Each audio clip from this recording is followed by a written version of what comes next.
నమస్కారం అండి.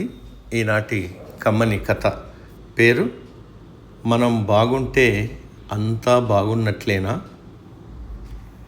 వినిపిస్తున్నది మీ విజయభాస్కర్.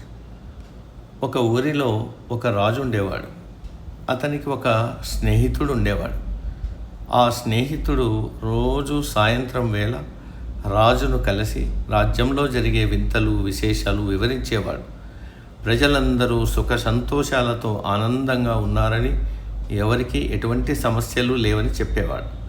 మంత్రి రాజ్యమంతా తిరుగుతూ ప్రజల సమస్యలు కనుక్కొని రాజుకు తెలియజేయాలనుకునేవాడు.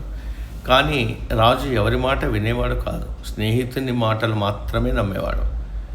ఒకరోజు మంత్రి, రాజా, మీ స్నేహితుడు మంచివాడే, కానీ అతనికి లోకం గురించి తెలియదు.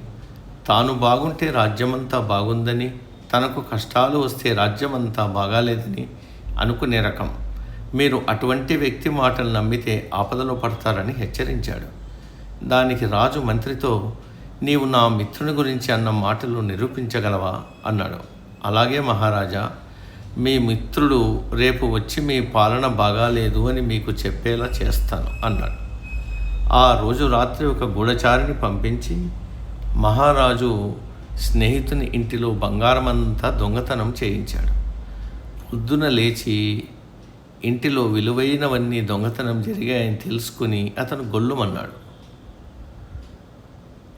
సాయంత్రం రాజును కలిశాడు, కానీ చాలా విచారంగా మౌనంగా ఉన్నాడు. ఏం మిత్రమా, దిగులుగా ఉన్నావు? ఒక్క మాట మాట్లాడటం లేదు.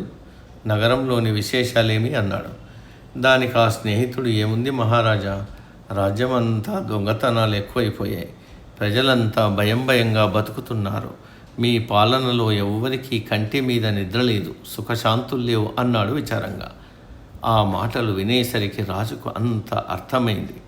వెంటనే మంత్రిని పిలిచి, మహామంత్రి, ఎన్ని రోజులు అమాయకమైన ఈ మిత్రుని మాటలు విని నిజం తెలుసుకోలేకపోయాను. రేపటి నుంచి పూర్తిగా పరిపాలన మీదనే శ్రద్ధ పెడతాను. మీరు వెంటనే సమాచారాన్ని అంతా కనుక్కొని ఎప్పటికప్పుడు నాకు చేరవేయండి అన్నాడు. సమాప్తం.